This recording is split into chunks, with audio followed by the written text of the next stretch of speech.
The look on Jessica's face told me everything she already knew where this was going, and she wasn't ready for the truth to come out. But I was done protecting anyone's comfort but my own. I've contributed to every birthday party, every school fundraiser, and every family emergency for your kids.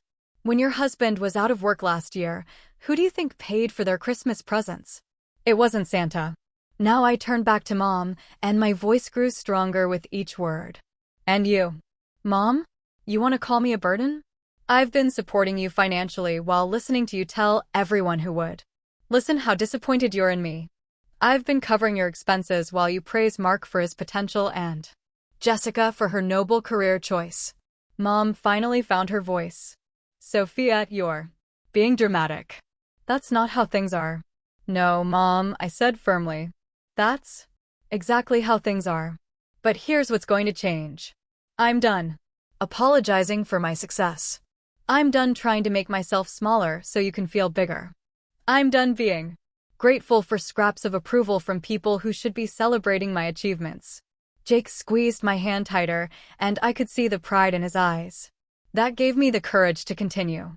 I worked my way through college while you complained about how much my textbooks cost.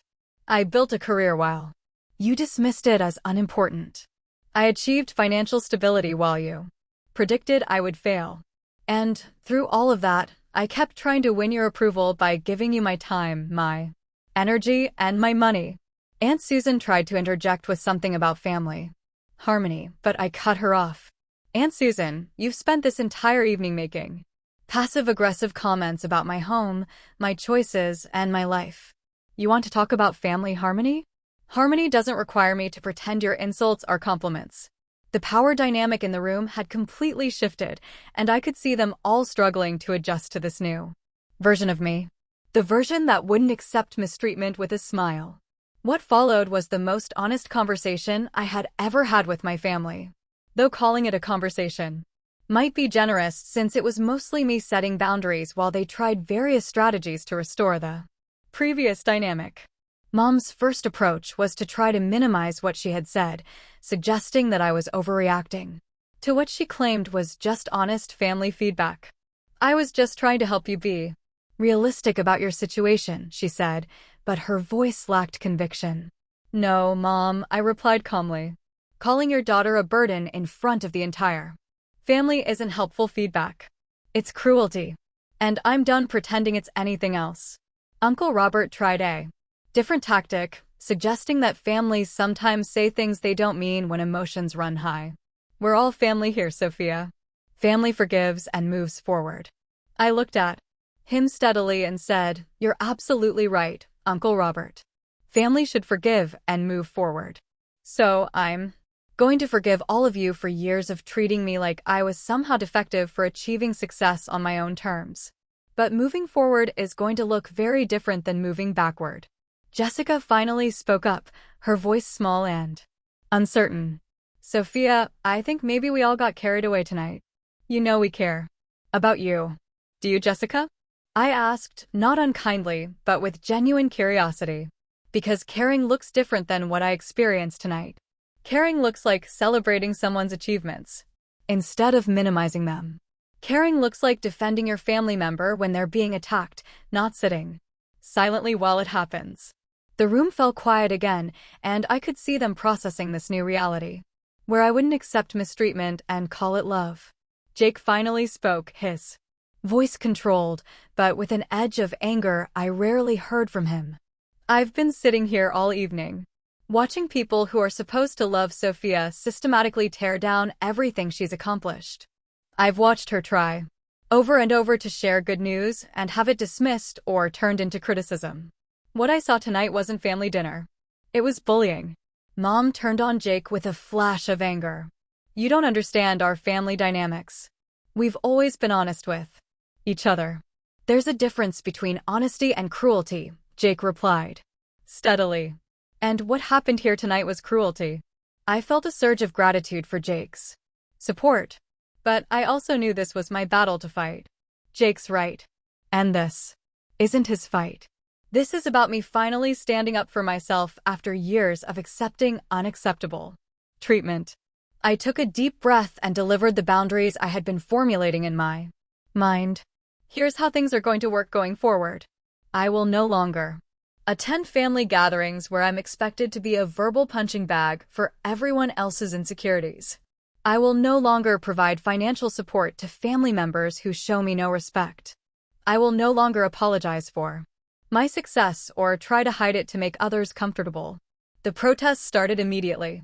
Mark complained that I was being unfair and holding grudges.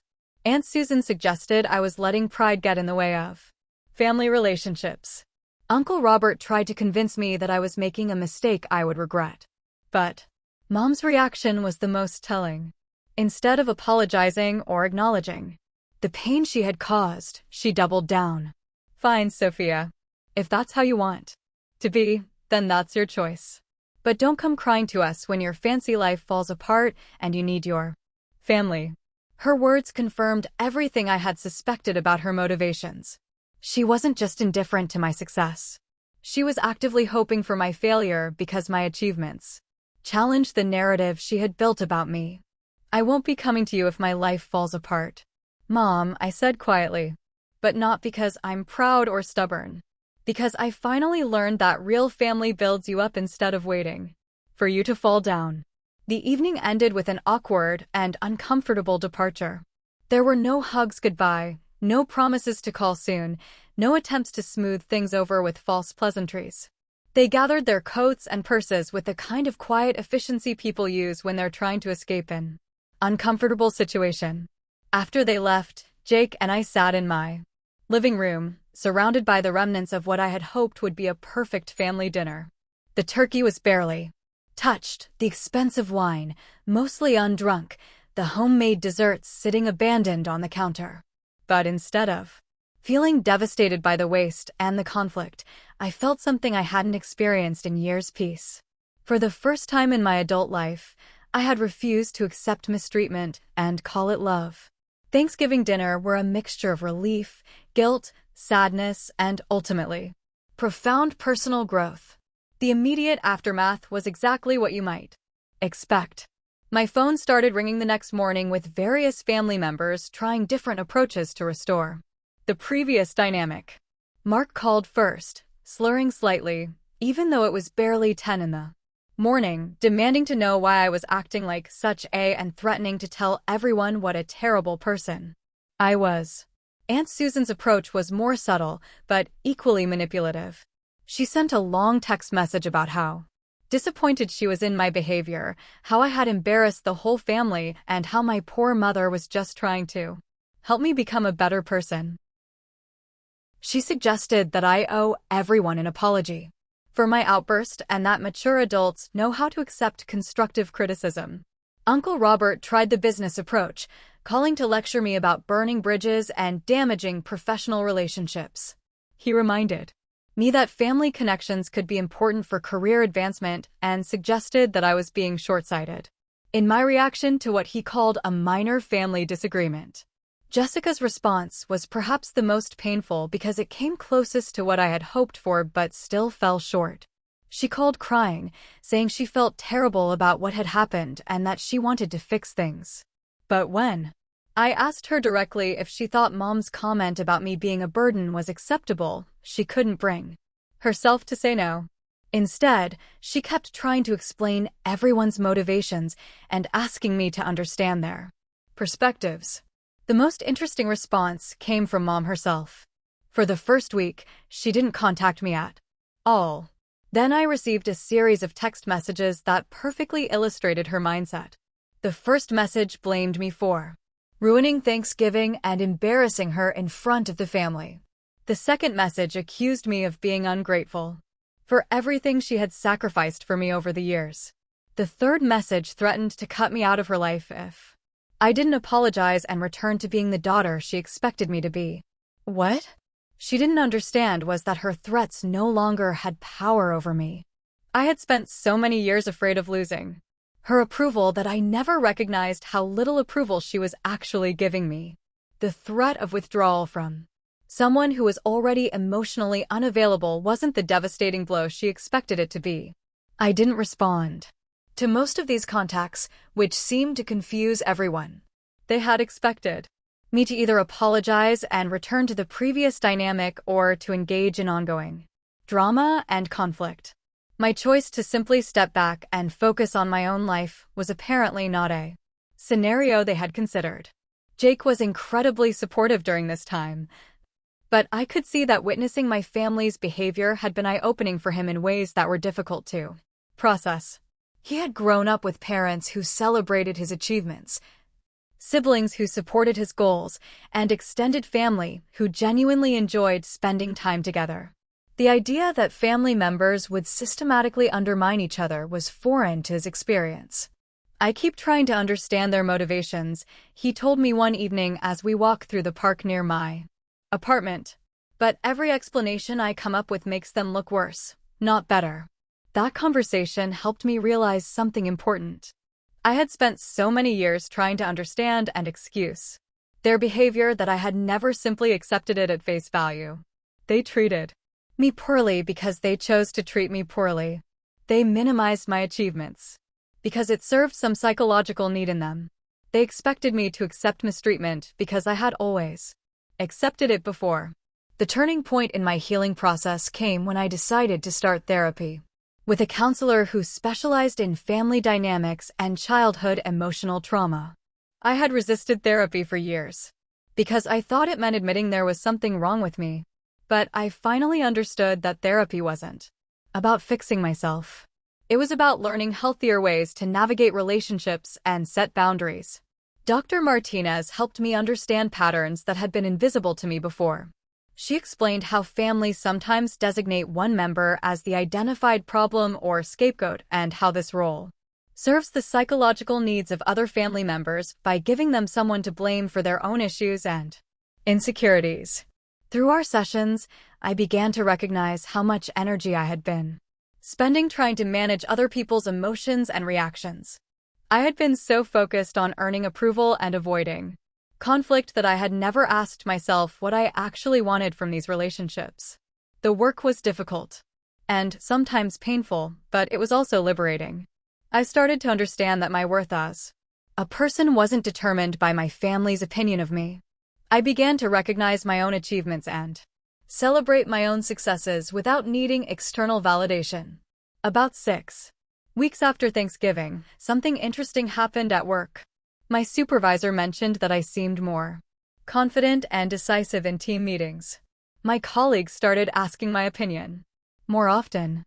My creative work improved because I was no longer second-guessing every decision or apologizing for taking up space. The changes in my professional life made me realize how much my family relationships had been affecting every other area of my life. When you grow up believing that you need to earn love through achievement and that your achievements will never be good enough anyway, it creates a constant state of anxiety and self-doubt that follows you everywhere. As months passed, I began to understand what healthy relationships actually look like and started building those connections intentionally. The contrast with my family dynamics was stark and illuminating. My relationship with Jake deepened as he witnessed my journey toward emotional health and personal boundaries. He watched me transform from someone who apologized for taking up space to someone who could confidently express needs and expectations. Our conversations became more honest, our conflicts more productive, and our connections stronger. "You're different now," he told me one evening as we cooked dinner together in my kitchen. "Not different in your core personality, but different in how you move through the world. You seem more present." He was right. I had spent so many years mentally preparing for criticism and rejection that I hadn't been fully present in positive experiences. Now I could enjoy achievements without waiting for someone to diminish them. I could accept compliments without immediately deflecting them. I could make decisions based on what I wanted, rather than what I thought would avoid disapproval. At work, I started forming genuine friendships with colleagues, instead of just professional relationships. When my coworker Sarah invited me to her birthday party, I didn't spend 3 days analyzing whether she really wanted me there or was just being polite. When my teammate Michael asked for my input on a project, I shared my ideas confidently. instead of qualifying every suggestion with apologies. Most surprisingly, I started developing closer relationships with friends I had known for years, but had kept at a distance. I realized I had been so afraid of being a burden that I never allowed anyone to really know me or help me with anything. As I became more open about my struggles and more willing to both offer and accept support, these friendships flourished in ways I hadn't expected. My friend Lauren, who I had known since college but had never felt truly close to, became one of my strongest supporters during this transition. When I finally told her about what had happened with my family, her response was immediate and unequivocal. "Mia, I've been watching you apologize for your success for years," she said. "I've seen you downplay your achievements and worry constantly about whether people like you. I always wondered where that came from. Now I understand." Having friends who genuinely celebrated my successes and supported me through difficulties showed me what I had been missing in family relationships. Around this same time, I started getting pressure from extended family members who weren't at Thanksgiving but had heard Mom's version of events. Cousins I hadn't spoken to in months suddenly called to express concern about my attitude and to suggest that I should reconcile with Mom for the sake of the family. These conversations were illuminating because they showed me how family systems work to maintain dysfunction. Rather than holding Mom accountable for her hurtful behavior, everyone was focused on pressuring me to accept that behavior and return to my role as the family scapegoat. The priority was maintaining the appearance of family harmony rather than actually addressing the underlying problems. I learned to respond to these pressure tactics with simple, clear statements. I'm not willing to be in relationships where I'm consistently disrespected. If that changes, I'm open to conversation. Until then, I'm focusing on the relationships that are healthy and supportive. Most people didn't know how to respond to this approach because it didn't give them anything to argue with or try to fix. I wasn't attacking anyone or demanding that they choose sides. I was simply stating my boundaries and living according to them. This period of my life taught me that healing doesn't require other people to change their behavior or acknowledge their mistakes. Healing comes from accepting reality as it is and making choices that protect your own well-being.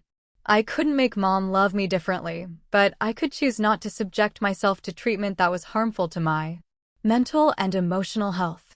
By the time my next birthday rolled around in March, I felt like a completely different person than I had been at that disastrous Thanksgiving dinner. Instead of dreading the day and wondering if anyone would remember or care, I planned a celebration with people who genuinely wanted to be there. Jake organized a surprise party with my closest friends and colleagues. The evening was filled with laughter, genuine affection, and celebration of who I was rather than criticism of who I wasn't. As I looked around the room at people who had chosen to be part of my life, I realized that I had finally found my real family. The most powerful moment came when my friend Michael raised a toast that brought tears to my eyes. To Sophia, who taught us all that sometimes the most loving thing you can do is refuse to accept less than you deserve. Thank you for showing us what real strength looks like. That night, I didn't receive a call or text from Mom. For the first time in my life, that didn't hurt. Instead, it felt like confirmation that I had made the right choice in creating boundaries that protected my peace and well-being. The woman who had spent years trying to earn approval from people who were determined not to give it was gone. In her place was someone who understood that her worth wasn't up for debate. Her achievements didn't need external validation, and her love didn't have to be earned through perfect behavior or endless sacrifice. Looking back on that Thanksgiving evening, I can honestly say it was one of the best things that ever happened to me. Not because the confrontation was pleasant or because I enjoyed hurting people I had once hoped to please, but because it forced me to finally choose myself. It taught me that sometimes the most important word you can learn to say is no. No to mistreatment, no to manipulation, no to relationships that require you to be smaller than you are. The greatest gift you can give yourself is refusing to be small for others' comfort. Family should lift you up and tear you down. And if they can't celebrate your success, then they don't deserve a front row seat to watch it unfold. Real love doesn't require you to apologize for your achievements or hide your light to make others feel better about themselves. Real love celebrates your growth, supports your dreams, and chooses your well-being over their own convenience. If someone in your life consistently fails that test, maybe it's time to ask yourself if that relationship is serving your highest good. The people who truly belong in your life will never ask you to be less than you are. They'll challenge you to grow, support you through struggles, and celebrate your victories as if they were their own. Those are the relationships worth fighting for. Everything else is just people you happen to share DNA with. What about you? Have you ever had to set boundaries with family members who couldn't celebrate your success? Have you found the courage to walk away from relationships that consistently left you feeling smaller than when you started? Drop a comment below and share your story. Your experience might be exactly what someone else needs to hear today. If this story resonated with you, please hit that like button and subscribe for more real-life experiences about finding your voice and setting healthy boundaries. Don't forget to share this video with anyone who might need the reminder that they deserve to be treated with respect and kindness, even by family members. Thank you for listening to my story and for being part of a community that believes in lifting each other up instead of tearing each other down. Remember, you are worthy of love and respect exactly as you are. Never let anyone convince you otherwise. Until next time, be kind to yourself and choose relationships that choose you back.